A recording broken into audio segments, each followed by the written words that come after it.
9 terrifying sea serpent sightings.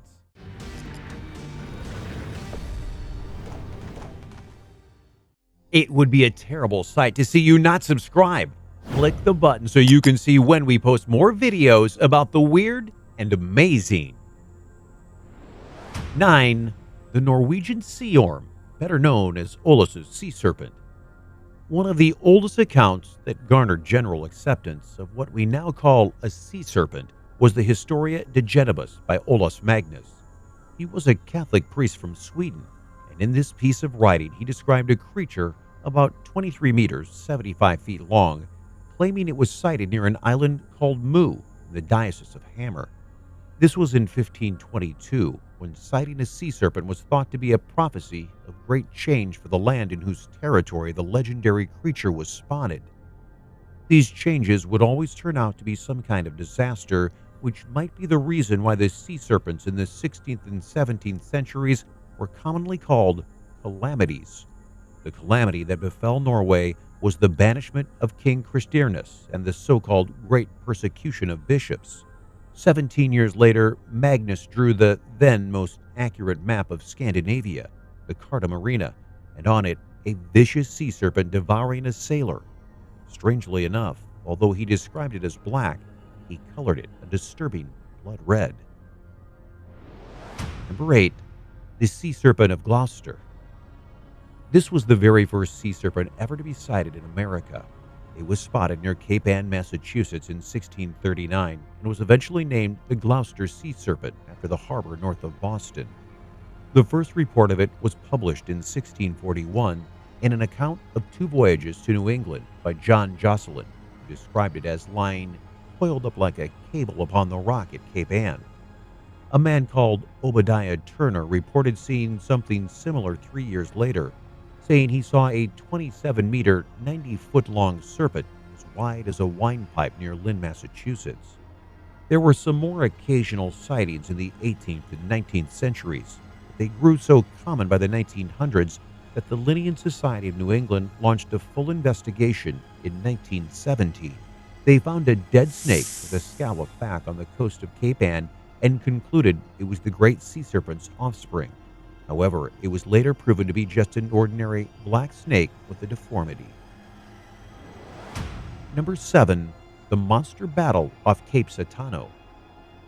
A journal called The Graphic published a peculiar article on July 19, 1879. It was an illustration and report of one Captain Davidson, who was in command of the steamship Kyushu Maru. He reported he was about 9 miles from the shores of Cape Sottano at the Japanese Isle of Kyushu when he saw a whale jump out of the sea at about 1,300 feet from his ship. However, the whale apparently wasn't just practicing its water acrobatics. As the captain said, he distinctly saw something clinging onto its belly. After the distressed whale jumped again, a gigantic snake reared its head about 30 feet out of the water, stayed more or less upright a few seconds, then dove back into the sea.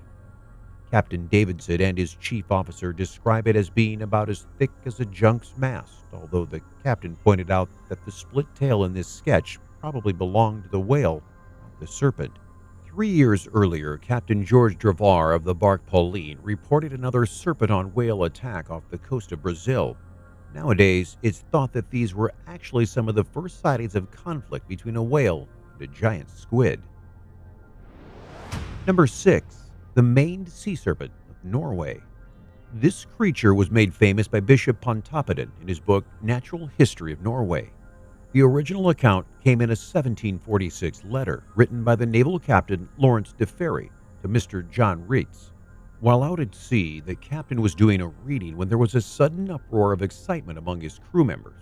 Some of the men ran up to him yelling, "They've seen a sea serpent." The captain ordered a chase and allegedly got close enough for a detailed description. He wrote its head rose about 2 feet above the water, and resembled the head of a horse. It was of a grayish color, and the mouth was quite black and very large. It had black eyes and a long white mane that hung down from the neck to the surface of the water. He even shot at it, saying the water appeared thick and red. The famous illustration drawn by a clergyman, Hans Strom, based on descriptions by Captain Ritz and Tushin of Hero. Number 5. The Cape of Good Hope Sea Serpent. The sighting recorded by the people on board the HMS Daedalus is easily one of the most famous ones ever. It happened on August 6, 1848, between the Cape of Good Hope and St. Helena. Captain Peter McHugh submitted a surgically detailed description in his official report to the Admiralty and also ordered several sketches to be made based on eyewitness accounts. These were printed in the Illustrated London News. According to him, the visible part of the beast spanned around 60 feet, with its head some 4 feet above water. It was described as about 16 inches in diameter, dark brown with a yellowish-white throat, and with either a mane or seaweed on its head. The head itself was variously compared to a snake or lizard. The Daedalus sighting is famously the first time that a plesiosaurus was suggested as a possible explanation. 4. The mysterious Norwegian lake monster. On August 1st, 2012, 3 men went out on a fishing trip to Lake Hornedalstavent, or Hornedal's Lake. We don't really speak Norwegian here. Once they got there, they witnessed a weird and unexpected visitor, an apparent underwater serpent monster, about 70 meters away from their boat. At 514 meters, this is the deepest lake in Europe, so it's not hard to believe that something is lurking down there, and all 3 men are dead sure that they didn't see overly cheerful eels nor some kind of cable someone might have dumped. Andreas Solvik, Finn Nyhammer, and Arvid Otterdal spend lots of time at the lake. Solvik lived by it for over 50 years, but they've never seen anything like this. They took some photos to share with the local media, but by the time they got to the exact spot, the creature was gone, leaving only a few ripples behind. 3. Nessie apparently has a Scandinavian cousin. Somewhere in the vast expanse of Lake Seljord of Telemark County in Norway lives the local underwater serpent affectionately known as Selma. Her first description surfaced in written records from the mid-1700s, and she's even proudly hissing from the Seljord municipality coat of arms. In July 2012, the Vifal and Haga families went to visit the local artistic observation tower when they witnessed weird movements in the water. Gunvor Vifal says she first saw Selma in 1995, whereas her mother saw it in the 70s. Her daughter, Lisbeth, filmed the bumps of the creature's back as it moved through the water. The video instantly went viral. There's even an actual scientific expedition happening searching for Selma, and the team is certain there is something down there. Of about 3,000 locals, the majority have seen more or less of Selma's writhing form, although they hesitate to share their stories outside their trusted circles, afraid that people would laugh at them. However, tourists are flocking to the lake for weeks on end, and no wonder. Nessie has a foreign cousin. Number 2. The famous Hook Island sea monster. This picture was supposedly taken on December 12, 1964 by Robert Laserac when he, as well as his family and Australian friend Hank de Jong, allegedly encountered this huge monster in Stonehaven Bay, Hook Island, Queensland. It has been heavily discussed in various cryptozoological literature, as well as being often featured in mystery books and books about monsters.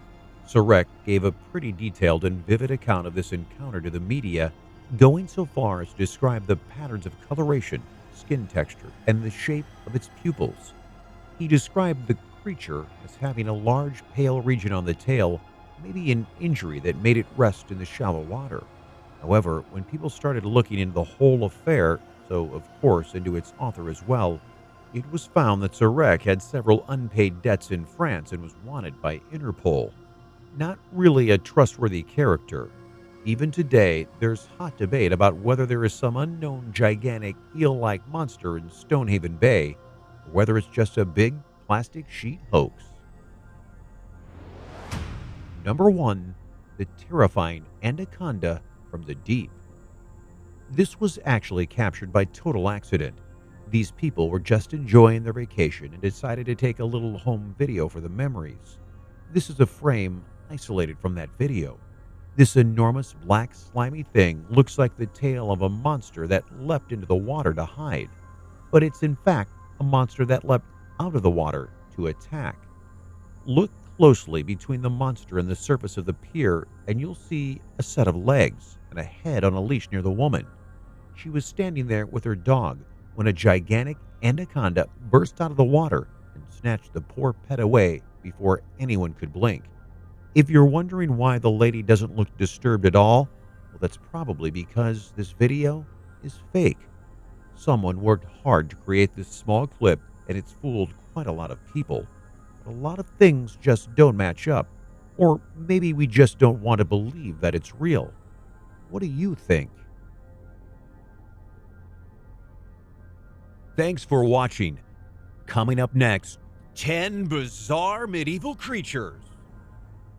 It looks like an ancient Pumageddon. What we see in this picture is actually a sort of mythical gas bomb. This beast, called the Bonacon, was mentioned in the Aberdeen Bestiary from 1542. Apparently, it was native to Asia and was basically a bull with a horse-like mane on its neck.